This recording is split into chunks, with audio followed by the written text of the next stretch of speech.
Social media influencer, may patama sa isang artista na walang respeto na nanood ng BINI concert. Pero bago ang lahat, kung ikaw ay bago sa aking channel, huwag kalimutan na mag-subscribe at i-click ang notification bell for more trending news. Naging mainit na usap-usapan ngayon sa social media ang encounter ng isang influencer na si Christian Antolin sa isang artista, ang pamilya nito, sa kakatapos lang na concert ng BINI. Matatandaan itong nagdaang November 16 hanggang November 18 ay nagkaroon ng Grand BINIverse concert ang BINI sa Araneta Coliseum, at sa dami nga ng kanilang fans ay hindi magkamayaw sa dami ang mga dumalo na maging mga artista, social media influencers, at mga anak ng artista ay namataan sa nasabing event, katulad na nga lamang ng social media influencer na si Christian Antolin.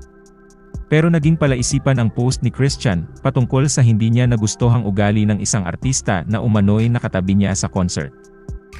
Buong pahayag ni Christian, "So may nakatabi akong artista sa BINI concert, tapos nasa dulo ako ng upuan. Di ko lang kinakaya yung ugali kasi kapag aalis sila buong pamilya sa inupuan nila, tapos kapag babalik, di man lang magsabi ng excuse me ni isa sa kanila, like, hello, pipi na ba kayo? Nabili niyo ba yung buong raw?" Kasabay nito ay hindi rin napigilan ni Christian na magbigay ng clue tungkol sa tinutukoy niyang artista, kung saan anya isa raw itong dating sangre ng fantasy series ng Jim na Encantadia. Dahil dito ay kanya-kanyang hula ang maraming netizens. Maaalala ng unang mga gumanap na sangre ay sina Diana Zubiri, Sunshine Dizon, Karil at Iza Calzado.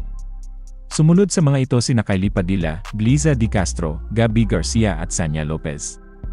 Kaya naman sa mga ito napapaisip ang mga netizens kung sino nga ba sa mga itong pinatutungkulan ni Christian na dating sangre na tila nga raw walang respeto sa mga kapwa fans ng BINI. May hula ang iba na si Diana Zubiri dahil ibinahagi nito sa social media account na umattend at nanood sila ng kanyang pamilya ng BINI concert. Gayunpaman, hindi lahat ng netizens ay nakisimpatya kay Christian dahil ang ilan sa mga ito ay tinawag siyang overacting dahil sa ibinahagi niyang ito.